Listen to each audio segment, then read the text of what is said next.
2015. So they are 11 years old now, so very well established. And we are a very credible business awards.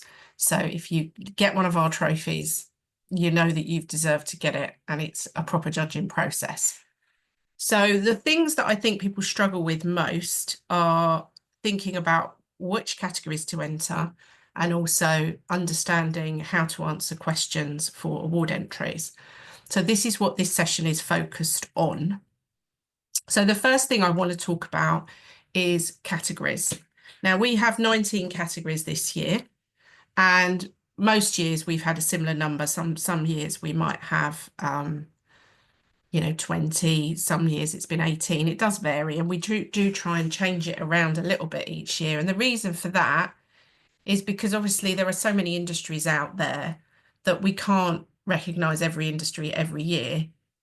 So we try and move things around a little bit, keeps it fresh and interesting anyway.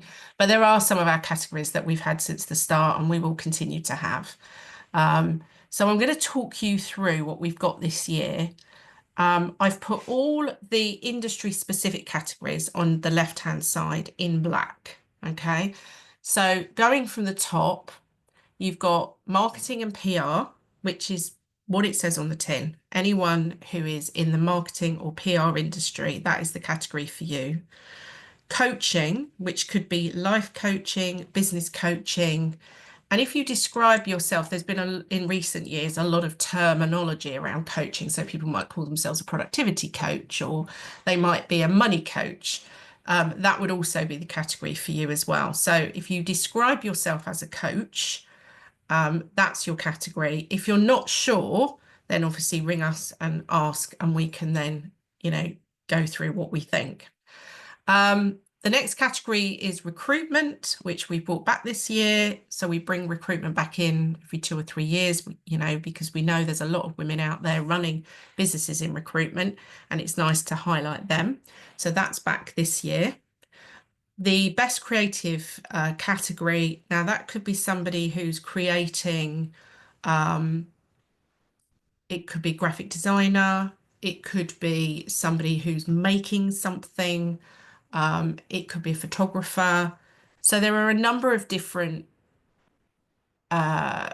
types in that category, and it could be B to C or it could be B to B. And again, if you're not sure if your business fits in that category, then obviously ask us and we'll go through it with you. So for example, if you run a performing arts school for children, that belongs in the children and families category, not in creative. However, if you were running theatre productions and you were putting those on in theatres or venues, then that would fall under the creative category. So if you're doing something children related, it will go into the children's and families category. If it's not, and it's creative, it will go into that category. And we've had all kinds of businesses through that category. So just contact us if you're not sure. The next one is networking group. So we brought that back, I think it was last year. We'd had a break for a while, but we brought it back last year, and we've got it again this year. I think it's a great category, to be honest, to celebrate people running networking groups. Now, just to clarify with that category, you don't have to be running a networking group for profit. You could be a franchisee within a networking company and enter. You could be doing something around industry networking. So it could be something very specific around your industry. So if it's a networking group and that's what you want to put forward, that's where it belongs in that category. We don't ask for financials with that category because we're not interested in that. It's about the difference you're making to the members that come to your group and the purpose of the group and all of those things. So a lot of people run a networking group not for profit. They do it just because they love doing it. So that is the category for you if that's a networking group that you've got. Children and families, again, is quite a wide scope. So it's anything to do with children and families. And again, over the years, we've had so many different business types through that category. Everything from, as I said, children's activities through to people who are working with families in a variety of ways. Last year, we had a fostering agency, for example, that was in that category, and they actually also went on to win Best Business. So again, if you're not sure, then just ask us and we can advise. The next one's probably self-explanatory, animal services. So anyone who works with animals, and that includes insects, because we had the lovely Louise last year who runs a company around beekeeping and preserving bees and dealing with bees. So, that is a bee is a living thing. So we've included that in the animal services category as well. Health and beauty, again, wide range of different types of businesses, but anyone who is involved with health and wellness or beauty, that's your category. And then if your specific industry is not shown here in this list, then you need to decide, okay, so am I B2C or am I B2B? So we've got the business services category. So to give you a few examples of the businesses that enter that category, could be HR, could be accountant, it could be IT, security, any of those things. Again, it's a wide range of businesses that it could encompass. So it's about, if you're not sure, ask us. But for example, if you've got a marketing business, you would enter the marketing category, not the business services category, because you have a category that's specific to your industry type. And then you've got best consumer. So again, if your business serves consumers and doesn't fit into any of those other categories, then you would enter that. And this year we're not running the product category. So if you've got a product, you would put it into there if your product is for consumers. And obviously if it's for businesses, you would put it into the business category.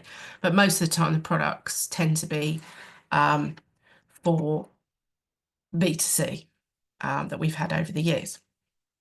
And then the final specific category on this list is charity champion.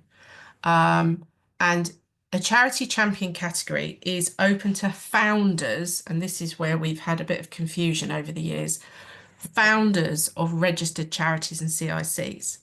So, for example, we've had people entering who are volunteers for a charity. This isn't open to volunteers. This is only open to the founder, and the founder must be a woman. It could be that she's founded it with another woman, or it could be a man. That's perfectly fine. But the founder of the charity must be female, or one of the founders must be female.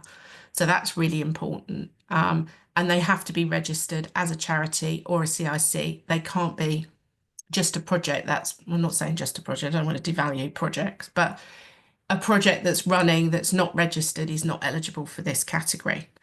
And there's a number of reasons for that. But the main reason is that we fundraise the following year for the winner of the Charity Champion. We also don't charge an entry fee for Charity Champion. We give the charity one ticket to come to the final as well. And then the following year, the winner, the gold winner of the Charity Champion, gets to come back, and we fundraise for them. And we also give them a couple of tickets to come to the final as well. So it has to be people who are properly registered as a CIC or a charity. So that's all the industry specific ones. And as I said, if you have any questions on industry specific, then you can always ask us. And it's better to ask us than enter the wrong category, because we haven't got the time to be telling people you've entered the wrong category. You need to make sure you make the right choice and that you're eligible for the category that you enter. Which brings me across to the other list on the right-hand side of my screen, which talks about the best new business. And it's about, again, eligibility. Make sure that you qualify, because we get people who enter that don't qualify because they haven't checked the dates, the start dates. So you have to be trading less than 3 years. So we deemed January 2022, 3 years ago. And if you fall outside of that, you're not classed in our awards as a new business. And I think the confusion arises because some awards go 5 years. We picked 3 years, and actually some awards are 1 year. I've come across that. So ours is 3 years. 3 years is a reasonable amount of time now to be a new business, and gives a bit of trading history. Now, often people will say to me, Should I be entering? I just started my business a few months ago. Personally, I would leave it for a year, get a year's trading under your belt, because this is a big category. We get a lot of entries for it. And of course, you're up against a lot of other people entering that have been trading for that 2 to 3 year mark. I mean, one of the entries we had last year, they'd been trading for 6 weeks. So I wouldn't advise anybody to enter when you've only been trading for a few weeks. 6 month mark, I mean, if you've got already a lot of traction and you're clearly already in profit, most new businesses aren't in profit for the first couple of years. You can always ring us and we'll have a chat with you about it.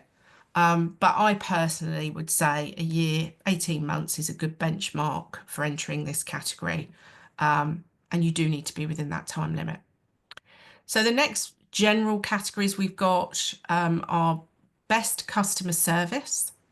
So again, that one doesn't ask for financials. That one is literally talking about how you are dealing with your customers and how are you providing exemplary customer service. And I sort of want to make this point that you have to think about what you're doing that is over and above what would be expected for any business. So when people put things like, oh, I call people back within 24 hours, I mean, that is what we would describe as an industry minimum, like a minimum standard. So whilst you can put things like that in your entry, you want to be saying, what else do you do over and above that? And how do you make sure from the moment somebody contacts your business, and that could be looking at even your website journey, how your phones are answered, how you deal with people in that early phase, right through till the end, and ongoing customer care, So once somebody's bought a product or service from you, how are you looking after them in the long run? And again, we get a lot of entries in this category, so it's important to showcase what you're doing that is different to your competitors and industry standard. What is different about what you're doing? So most inspiring businesswoman. This is our biggest category. This is the category that gets more entries than any others, and they always go into the hundreds. And again, I just want to stress the point that the title of the award is Most Inspiring Business Woman.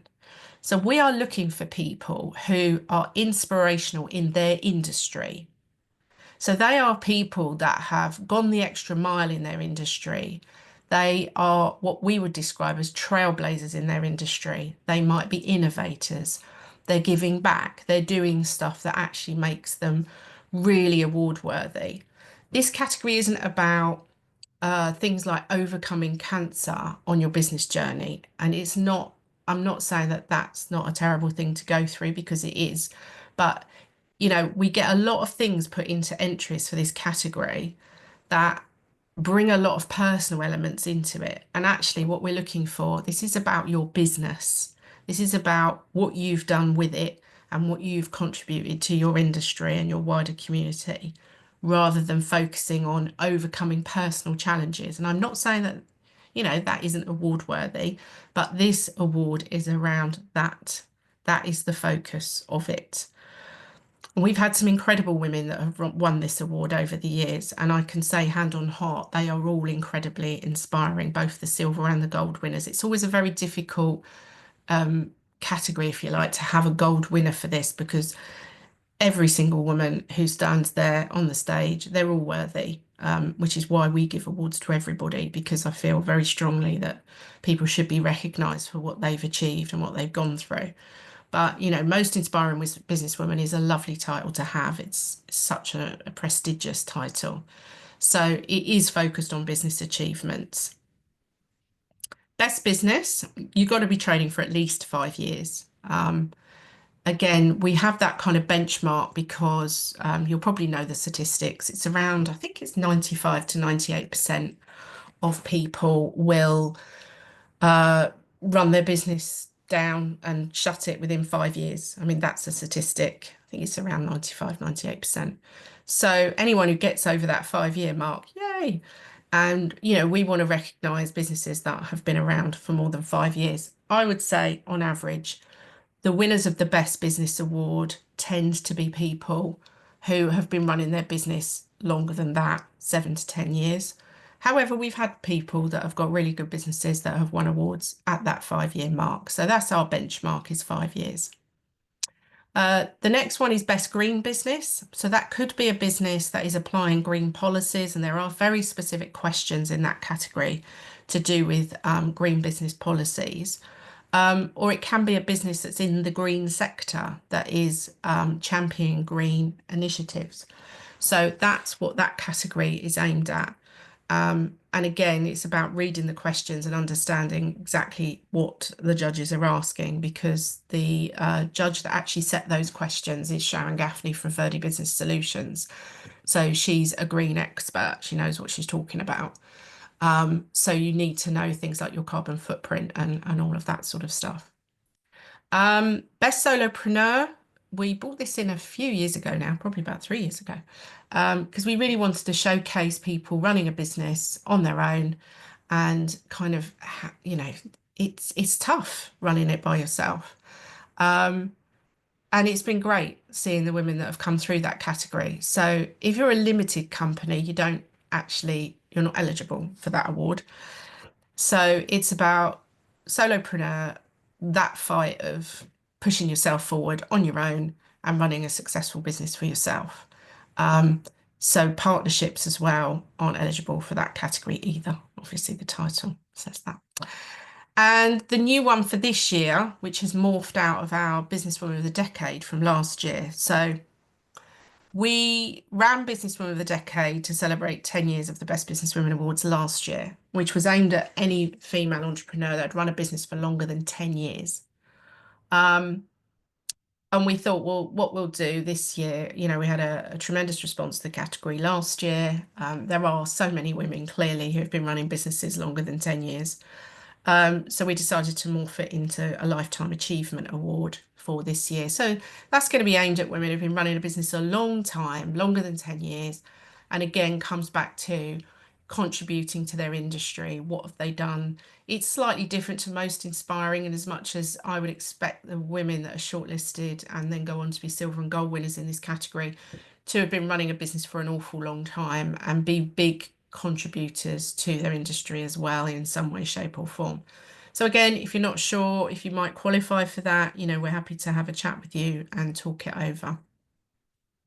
New category for this year is Best Female Leader. We have had Best Boss over the years. We've had that category, but we were approached by the Best Coach winner from last year, who is a female leadership coach. And she said, would you be open to having a Best Female Leader award? And we looked at it, and she's devised the questions for it. So we're running a category about Best Female Leader. So we're looking for women who've got strong leadership qualities, who really do support their team. And we've decided to go down the track as we did with Best Boss, is that that's open to employees as well as business owners, which is quite nice that, we've got something for people who don't necessarily run their own business, but are, strong female leaders and strong female role models. So all of the categories, except for female leader and solopreneur, you can be in partnership with others. But you must be a director or have a financial stake in the business. And again, this is something that does confuse people, but we are called the Best Businesswomen Awards for a reason. So, for example, if you've got a business in marketing, but you work for the company, you can't enter that category. You could enter Best Female Leader, but that category is specifically for the business owners to enter. So again, any questions, you can just call up and we can talk it over with you before you do your entry.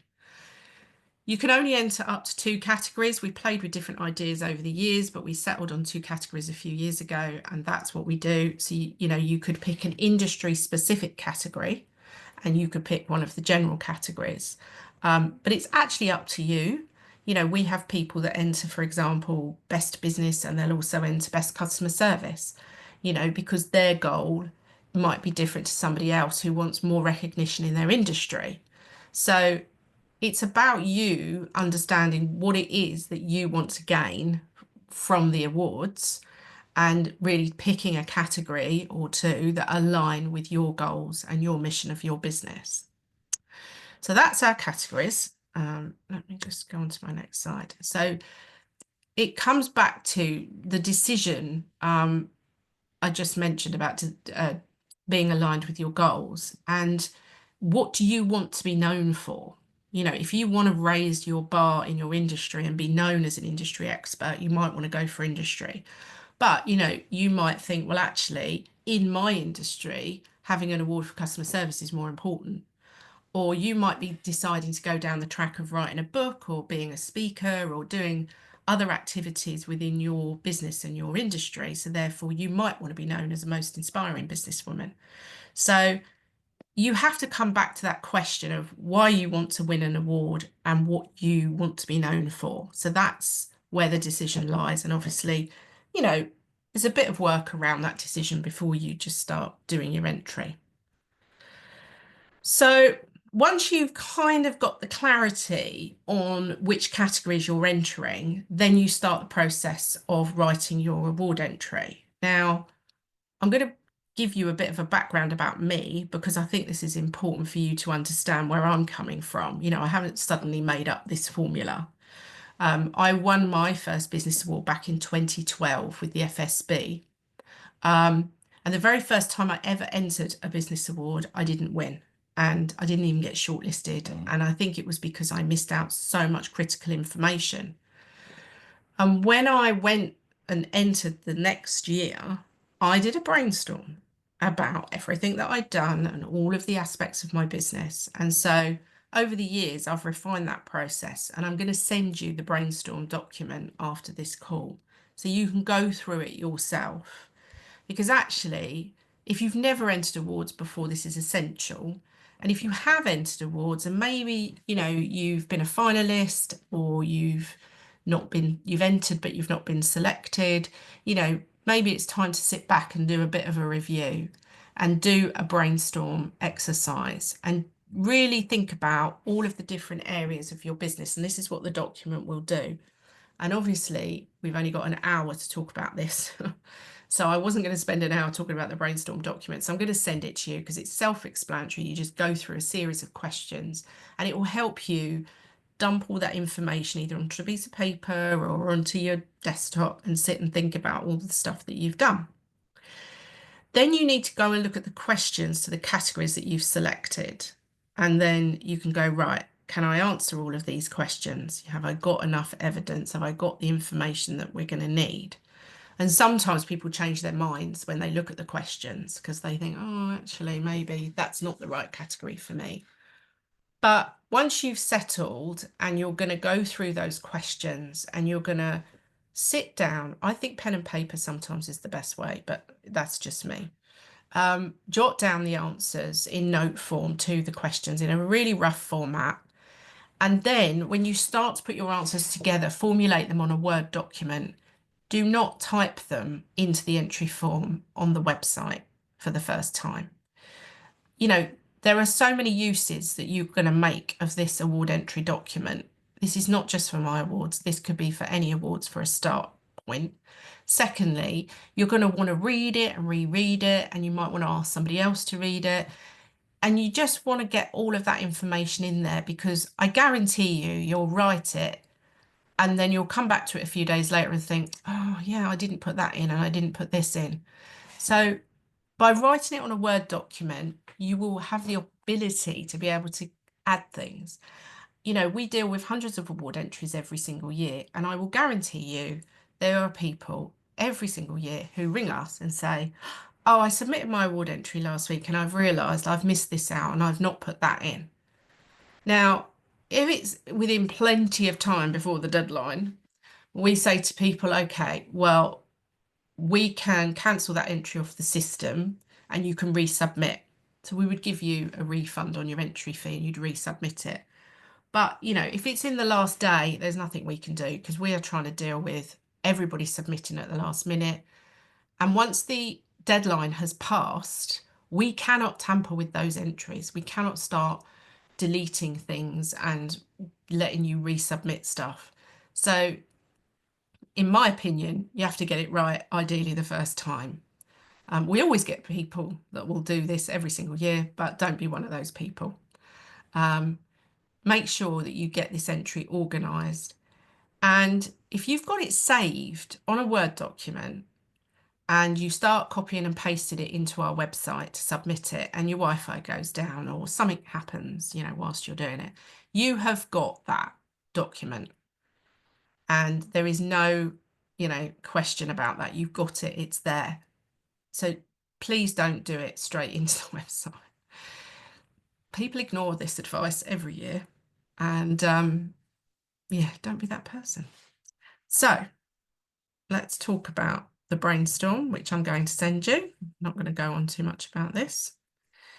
And now I'm going to talk about questions. Now, there is a series of generic questions in the awards, and there's also specific questions for specific categories. Can't get my S's out today. So obviously I can't go through every single question that we put out on our awards because we'd be here all day.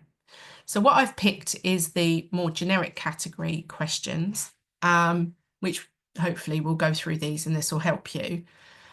And then when it comes down to more specific questions, so like most inspiring has different questions, female leader has different questions, customer service, best networking group. But I'm hoping to communicate with you that the devil is in the detail with this.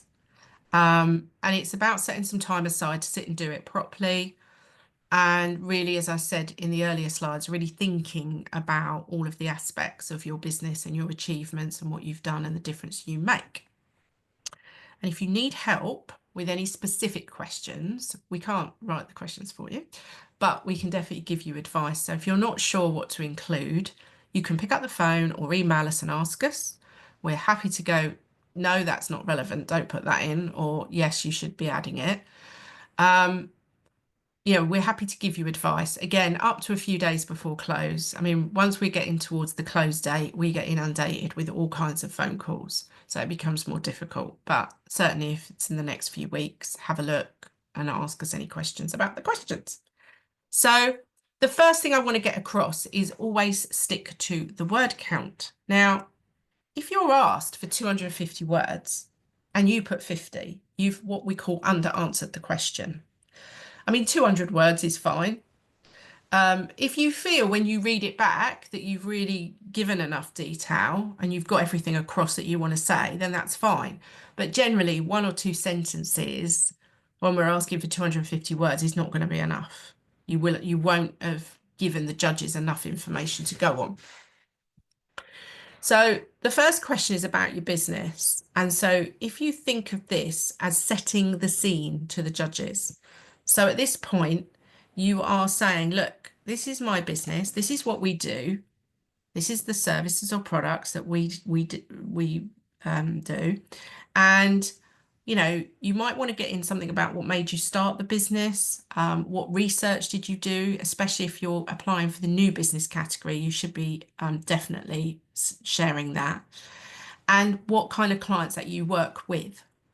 So you've probably all heard the expression ideal client avatar type of thing. That needs to go in. Now, I know it's tempting to go on ChatGPT now, and the judges were picking up on this big time last year. People had started using AI to do their award answers. A, it's obvious, and B, it depersonalizes your award entry. And I'm not suggesting don't use it at all if you're struggling to kind of clarify your ideas, but go through it and make it read like a human being and make sure that you are not, depersonalizing your business, because what you're trying to get across is you in your entry and what you've achieved and what your passions are. And AI generally falls a little bit short with that. Sounds a bit robotic. So yeah, make sure you get across what your business does, because you want the judges to be inspired and interested in what you're doing. Our next question is around how your business differs from its competition. It's rare these days for anyone to have a business that nobody else has or does or sells. Yeah, it's really rare. So what you're trying to do is communicate how your business, why people choose you, how your business differs from other people offering the same services as you, and what your purpose and what your mission is. And it can be a difficult question to answer, but actually, in the essence, sometimes it's you. That's why people choose to work with your business, because of you. So, part of your brainstorm is thinking about why clients come to you. And do you know what? If you don't know that, go and ask your customers, why do you work with me? What is it that's so great about working with me? If you've worked with other businesses in my industry, why did you choose me? So sometimes that's quite a good thing to do is to go and ask them. The next question is about why are you passionate about your industry? So this is the thing, that is really going to help the judges really get a picture of you. So nobody wakes up one day and decides to do, I don't know, go and sell ladders for a living or whatever it might be. We all have a passion for whatever it is we do, and it's come from somewhere. So what's the history? What's driving you? What experience and qualifications have you got? Some people are qualified by experience. That's perfectly fine. And some people have to have official qualifications in their industry. So you really want to talk about what it is that made you want to work in this industry and really get the judges interested in that story. So think of your award entry as sharing your story, but into smaller chunks. That's the best way to think about this. And then what activities have been instrumental in the growth of your business? So this question is asking really your marketing activities. So it's asking about the things that you have done. So it could be that you've got a good website, it's well optimized, you've done paid ads, social media, events, networking, industry events, speaking. I mean, these are just a few examples. You will have your own examples and you can share those in a list. Or you might want to go into some more detail about something. So, for example, you might have done a certain activity which has led to clients that perhaps isn't normal in your industry, but you've innovated it and come up with it as an idea, and this is what you're doing to generate leads to your business. It could be, I don't know, let's say you've got a podcast and that has driven leads to your business. So think about the things that have been instrumental in the growth of your business. And it could also be, in addition to that, it might be that you've worked with a business coach who helped you formulate ideas. So it's really about you going, okay, so what is it that helped me grow this from customer number one to wherever you are today?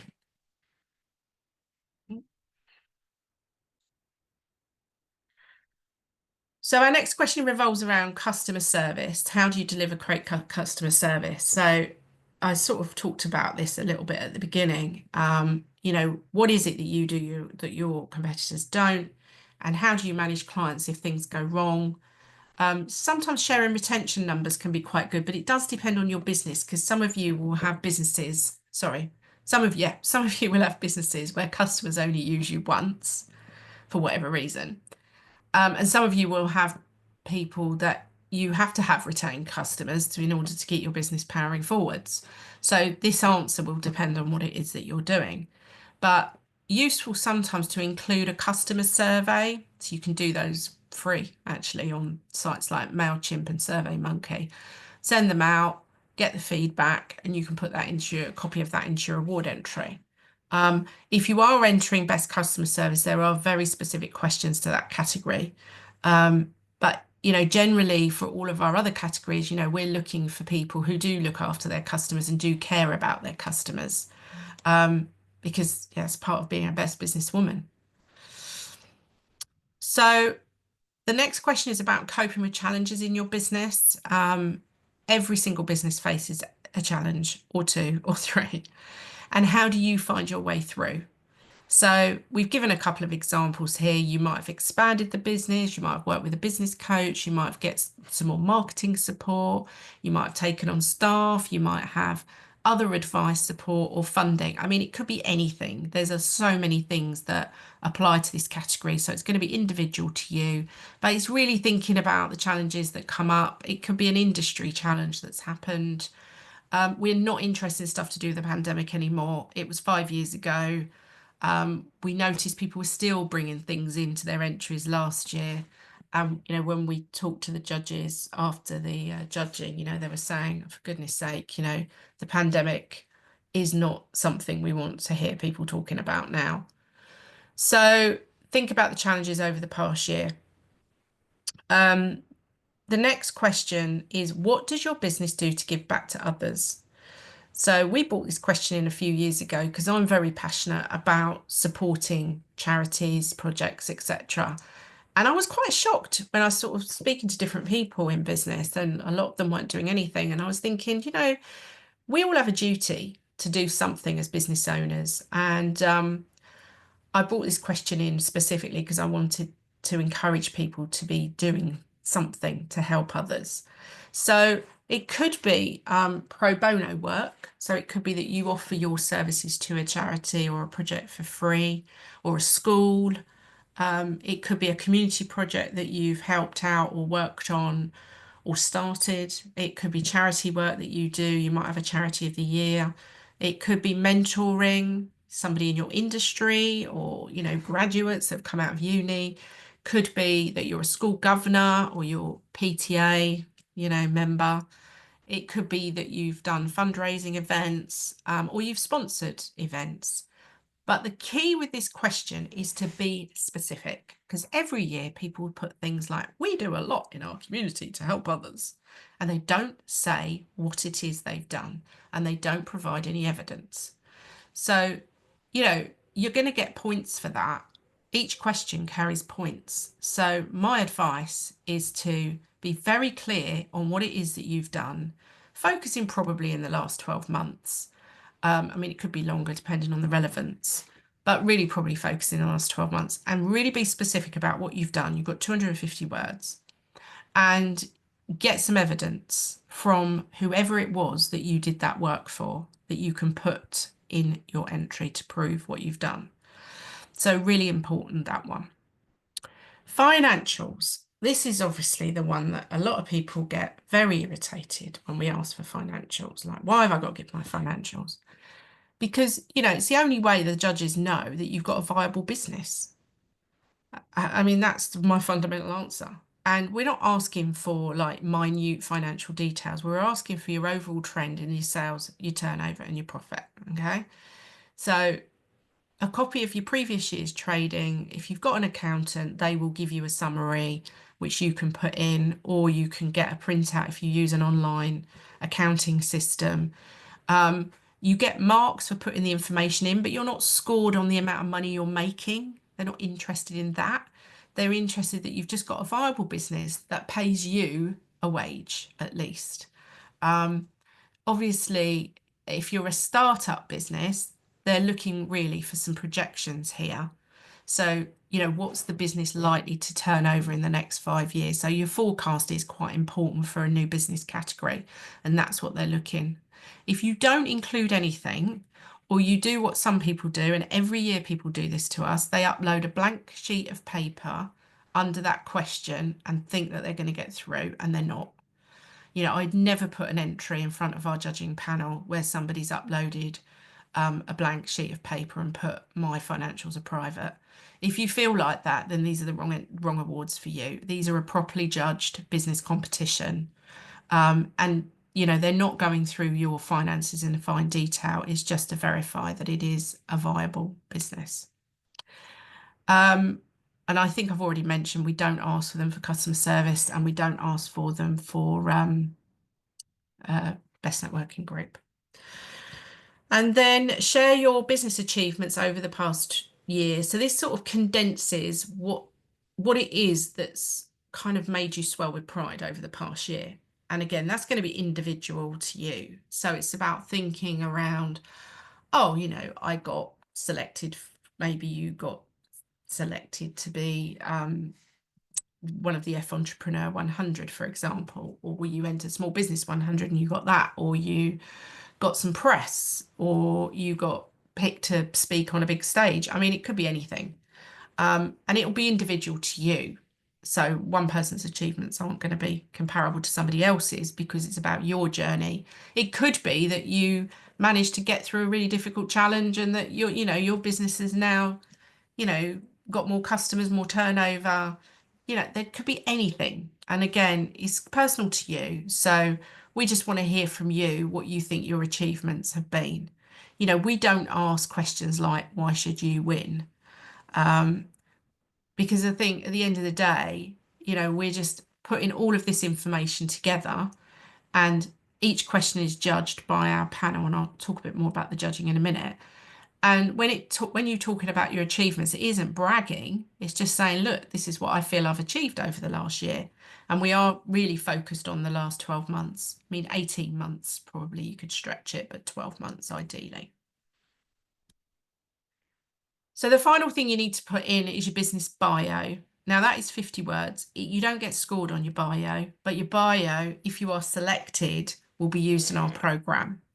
And, you know, I love my program that we give out at the awards. I think it's I think it is the best actually, because I go to a lot of awards and I don't think anyone goes to the level of detail that we do. And so you have your name in the program under the categories, and then you get your listing at the back, and you get the opportunity to sell your business, really. It's 50 words. And, you know, your website goes in as well. And I know business has been done through those bios because people have told me. And this is your opportunity, really, just to do a 50-word summary of what you offer. And then we also use those when it comes down to talking about the businesses that win our awards later on down the line on social media. So I can tell you now, I will guarantee every year someone comes up to me and says, where did you get this information that's in the program? And I'm like, well, it was on your award entry. And they're like, really? Oh. So if you get anyone else to write your award entry, for goodness sake, read it before they submit it. And make sure you're happy with it, because every single year we have people that clearly outsource it. There's no problem with doing that, by the way, and they don't actually read it before it gets submitted, or they get a member of staff to do it. We had one lady a couple of years ago who sort of marched up to me very indignantly and asked me where we'd got the 50-word bio, and I said, well, it was on your entry. And then she turned to the girl that was standing with her, who was her marketing person in her company, and she'd written it. She looked very embarrassed. So, you know, we're not there to proof check 50-word bios. It's what you put is what will go in the program. Anyway, right, coming on to evidence. So thinking around what should you be putting after you've done all your questions, what should you be putting in your evidence? And it's thinking around what you've said in those answers to the questions. You want to be able to back it up to the judges, because we can all make bold claims, big statements, but actually you want to be able to back it up. So you can upload up to 4 files, PDFs, JPEGs, those sort of the file formats are all on the website. I think it's up to 8 megabytes each. And those are in addition to the financials. So there's a question with the financials that you upload it there, the financial evidence, and then further down you've got up to four files that you can put on. So what I would say is create the evidence into files which are labelled with the questions it relates to. The judges love that. It just makes it really easy. So if the evidence relates to question 1, 2, or 3, just label it so that they can see that that's what it relates to. And if there's information that you think, oh, you know, I need to tell them about this, but the questions, the 250-word count is quite short and I can't get across what I want to say, you know, you can add another document with some more information on it. There's nothing stopping you doing that. Anything that you feel you couldn't get an explanation across, then create a document and put that into the evidence. But make sure you're not repeating yourself. We get this sometimes where they could have just, you know, said it in the actual entry. So a few other things about formats. Video, you can't upload video. You know, we would need a website with a massive bandwidth to do that. And in fact, I've not come across any awards that you can upload large video files yet. So you can add a link to a YouTube video or Vimeo or to your website. There's nothing wrong with doing that. And really good if you've got video testimonials from clients or stuff that you feel like you need to talk about or explain, but they're not a substitute for answering the question. So we had somebody entered last year who basically put, and as an answer to every question, see my video. And then she'd uploaded a sort of evidence file and at the top had put video links and basically felt that was a suitable answer to the question. And it isn't. because if you're benchmarking you against everybody else that enters, then how can you do that? You can't. So you need to answer the questions. But I think putting video links in is not a bad shout, because I think you can do them on private links as well if it's something more sensitive that you don't want everybody to see. You just want the judges to see it. So that's on videos. Reviews. If you've got online reviews on Google, Facebook, LinkedIn, etc., then pick 4 or 5 good ones that describe the help that your business delivered. Not, oh, Jane's amazing. That's doesn't describe anything. You want some more descriptive types of reviews, and then signpost the judges to where they can read the rest of them, and any others, so they can see that it was left online, those 4 or 5 ones, and then they can see any others that you might have. If you're not collecting reviews on a regular basis, you need to have that now as part of your marketing and sales strategy. Really important, because you can use those in other places in your business as well. Case studies are different to reviews. Case studies are in-depth, discussing how you've supported somebody and gave them their desired outcome. So they'll be much more detailed, much more lengthy. Certain industries really benefit from case studies. So the ones that spring to mind immediately are marketing and PR, and also coaching. So you're actually sort of sharing that journey when the customer came to you, where they were at and where they're now, and maybe a review from them at the bottom.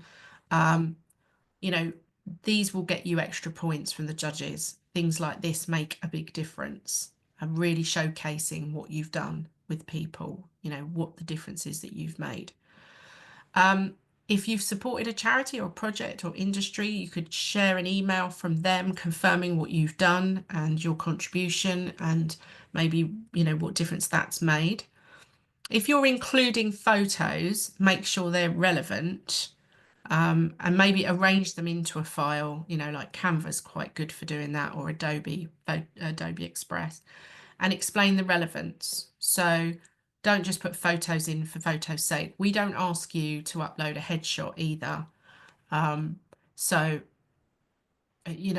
that's a waste, just putting a headshot in of yourself, or putting the other things people do is they'll put their logo. We don't ask you for that either.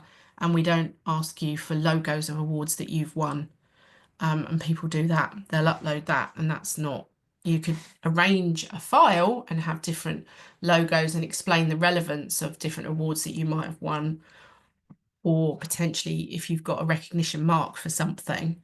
But I wouldn't upload a logo to something. It's a waste.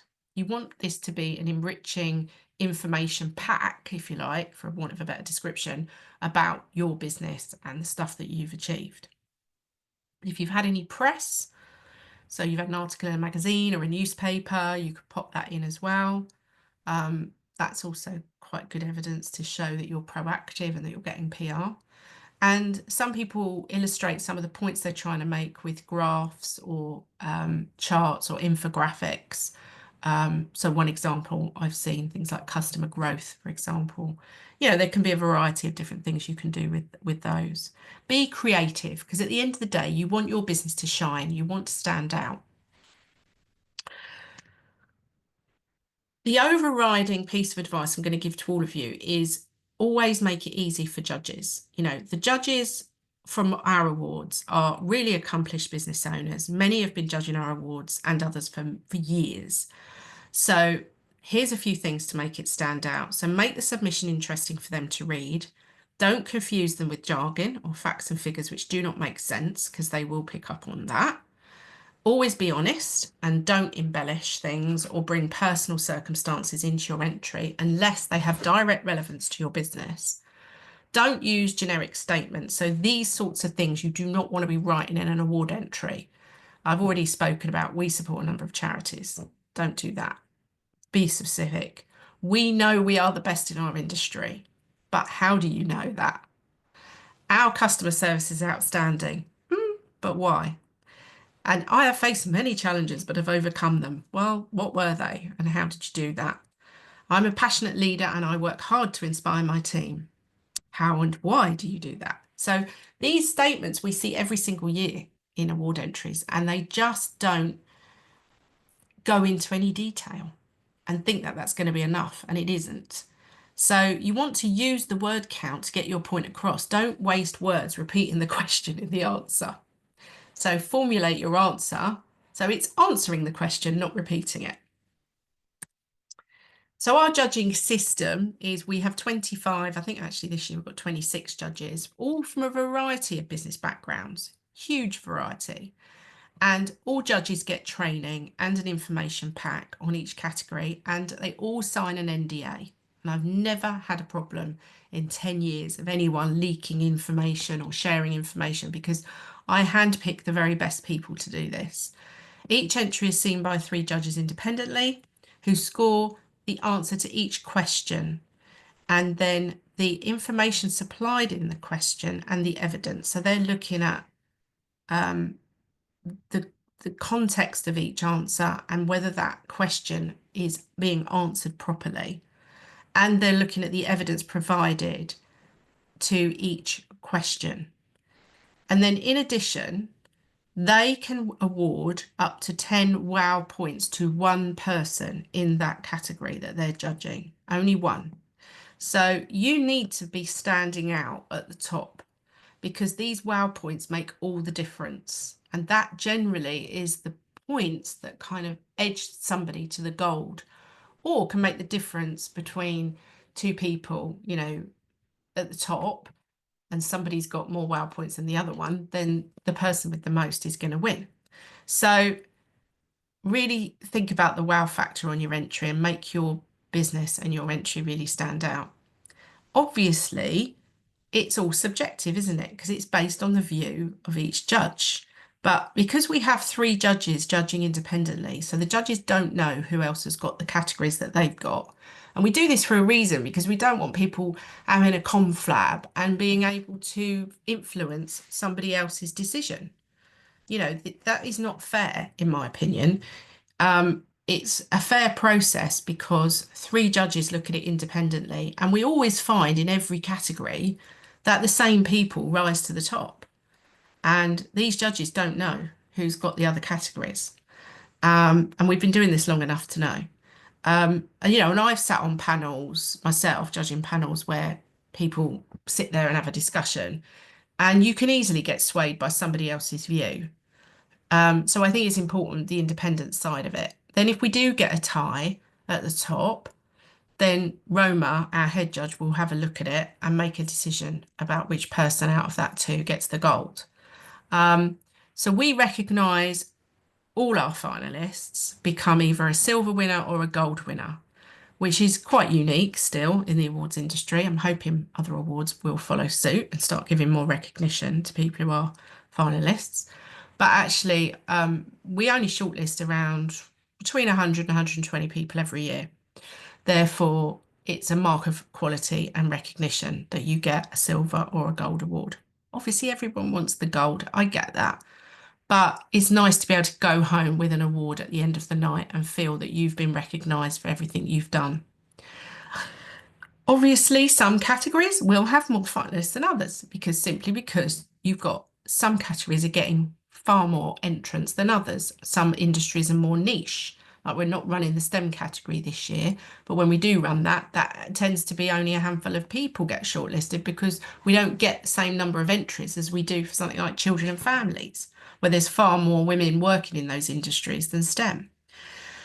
We also don't do voting. I'm really against voting, because that becomes a popularity contest. And to be told you've got to get votes, well, how is that a proper award and a proper business competition? So I'm really against voting for that reason. And to be told there's another awards that goes around and tells people if you get picked to go to the final, then you have to get votes to decide who the winner is, or because in case there's a tie or something. I mean, it's ridiculous. That is a list building exercise. That's not properly judged awards.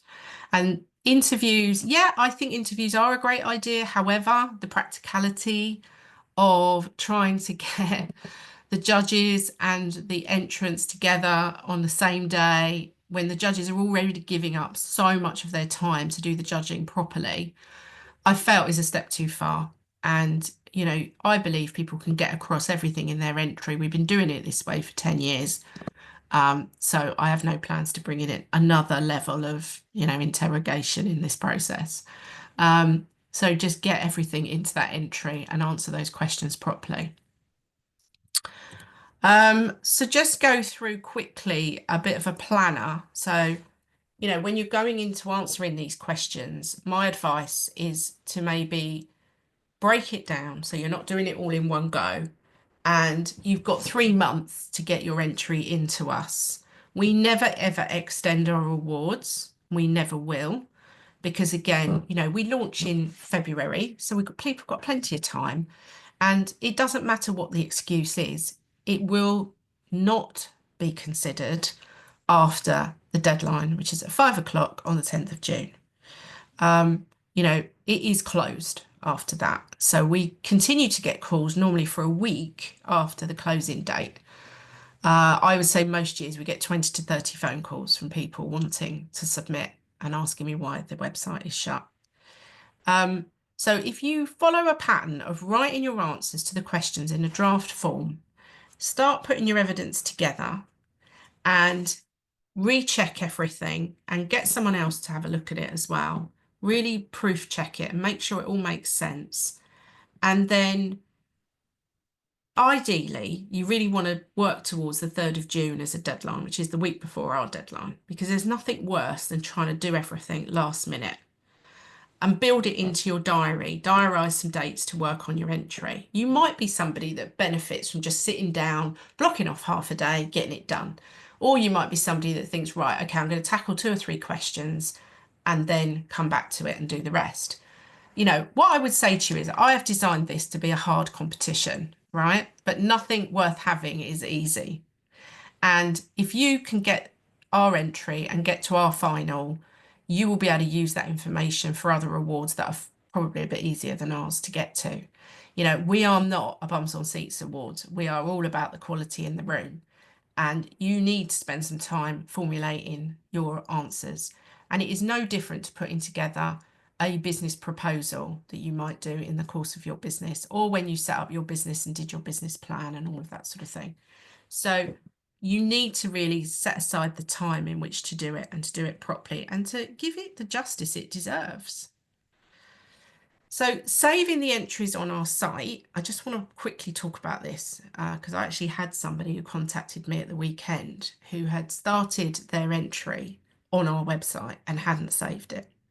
And there is a box that comes up. So I've given you a screenshot here, you can see, that comes up if you start the entry and then you get disturbed and you can't finish it and you want to come back to it, you can save it. It saves for up to 30 days.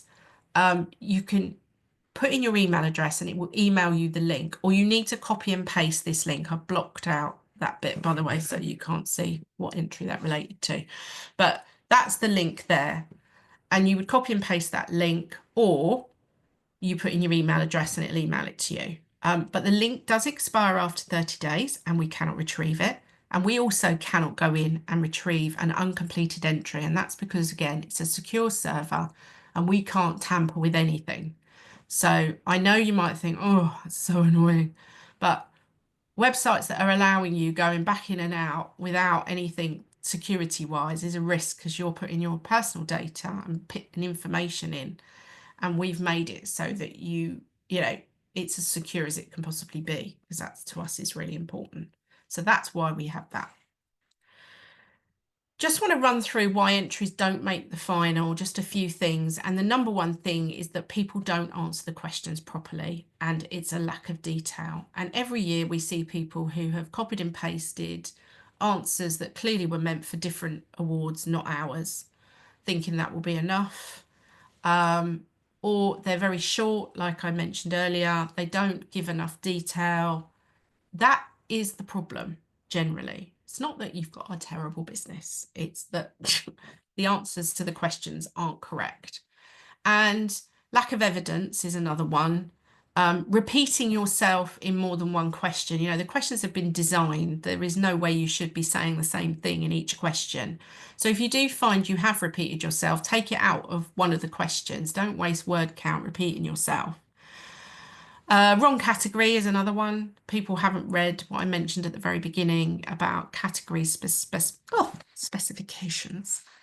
A lack of passion communicated. So it comes back to the, you know, the very dry AI type answers. You know, the judges want to hear your passion. You need to get that across and get someone else to read your entry so that you can actually go, do you know what? Yeah, I've read your entry and your passion's really coming across for what you do. Always remember that awards are a competition, and proper awards, credible awards, are not shortlisting everybody. So, you know, it could be that for whatever reason you didn't get shortlisted. It might not be that the entry, just so many people in the category, and perhaps some other people have got more significant achievements than yourself. But, you know, we've had lots of people over the years that have entered more than once and haven't been selected, and then they've tried again and they've been selected. And we had one lady last year who won our animal services category, and she had been a finalist and a silver winner 3 times before that, or twice, 2 or 3 times. Didn't deter her again. You know, it can just be who you're up against in that category. So, you know, always ring us and we'll give you some feedback. We normally say drop us an email, and then we do feedback fortnight in October when the awards are done and dusted. We'll spend some time giving feedback then. A couple of additional resources that might be useful. I've got a podcast called The Business Awards Show, and episode 2, going back, because we're 150 episodes in now, but episode 2 covers evidence, which I did with Denise O'Leary. And Denise O'Leary wrote this book, which I contributed to, called How to Win Awards. And she goes into a lot of detail in her book as well. And the great thing with the Business Awards Show podcast is you can find stories that relate to your business. So people that I've interviewed could be in your industry, and you can listen to their story. And most people will say, oh, you know, I thought I wasn't good enough, and, you know, it took me a while to build up the confidence to do it, but it was worth doing in the end. So, questions. So let's stop sharing. I hope I haven't bamboozled you all too much. I'm going to stop the recording because that feels the right thing to do.